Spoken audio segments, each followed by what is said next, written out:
గతంలో వచ్చినటువంటి ప్రీవియస్ బిట్స్ని ఇప్పుడు మనం గమనిస్తున్నాం. రావూరి భరద్వాజ గారి రచనలు ఏమిటి? దీనికి సంబంధించిన ఆప్షన్స్ అయితే ఇవ్వబడ్డాయి.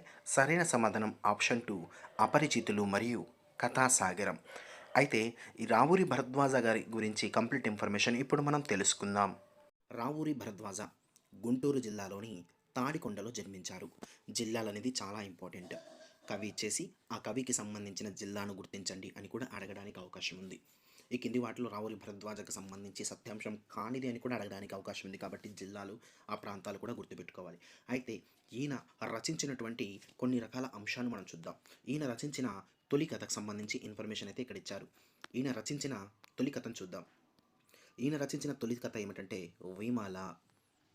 అయితే ఈయన కథా సంపుటాలు కొన్ని రాశాడు. ఈయన రాసిన కథా సంపుటాలు ఎన్ని అంటే 37. ఈయన రాసినటువంటి పిల్లల కథలు ఎన్ని అంటే 43. ఈయన రాసినటువంటి నవలల సంఖ్య ఎన్నంటే 17. ఈ నెంబర్స్ అనేది చాలా కాన్సంట్రేషన్గా గుర్తుపెట్టుకోవాలి.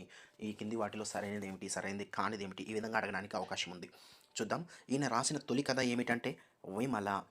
తర్వాత ఈయన రాసినటువంటి కథా సంపుటాలు ఎన్ని అంటే 37. ఆ కథా సంపుటాలకు సంబంధించి 2 ఎగ్జాంపుల్స్ ఇచ్చాడు. అపరిచితులు, కథాసాగరం. అపరిచితుడు అనే ఒక కథ అని గుర్తుపెట్టుకోండి. 37 కథా సంపుటాల్లో 2 ఇచ్చాడు. అపరిచితులు, కథాసాగరం. అలా కాకుండా ఈయన రాసినటువంటి పిల్లల కథలు, పిల్లలు ఎక్కువగా కీలుగుర్రాన్ని ఇష్టపడతారు, ఉడతని ఇష్టపడడం జరుగుతుంది. కాబట్టి ఈ 43 పిల్లల కథల్లో 2 ఎగ్జాంపుల్స్ ఇచ్చారు. అవి ఏమిటంటే ఉడతమ్మ ఉపదేశం, కీలుగుర్రం. ఆ తర్వాత నవలల సంఖ్య ఏంటంటే 17 రాయడం జరిగింది. వాటికి సంబంధించిన 2 ఎగ్జాంపుల్ ఏమిటంటే కరిమింగిన వెలగపండు మరియు జలప్రళయం. కరిమింగిన వెలగపండు మరియు జలప్రళయం అనేవి నవలలు అని చెప్పవచ్చు. అయితే ఈయనకు లభించిన పురస్కారం ఏమిటంటే జ్ఞానపీఠ పురస్కారం ఈయనకైతే లభించడం జరిగింది. ఈయన ఏ రచనకు అంటే ప్రాకుడు రాళ్ళు. ఈ ప్రాకుడు రాళ్ళు అనేది ఏ ప్రక్రియకు చెందినది అంటే నవలా ప్రక్రియకు చెందినది. ఇలా గుర్తుపెట్టుకోవాలి. అయితే ఇతడు పొందినటువంటి రకరకాల పురస్కారాల గురించి ఇక్కడ ఇవ్వడం జరిగింది. చూద్దాం. మొదటిది జ్ఞానపీఠ పురస్కారం.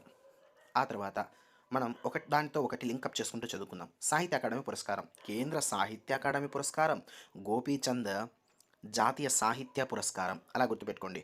పేర్ల పరంగా చూసుకున్నట్టయితే సోవియట్ భూమి నెహ్రూ పురస్కారం, రాజాలక్ష్మి ఫౌండేషన్ అవార్డు.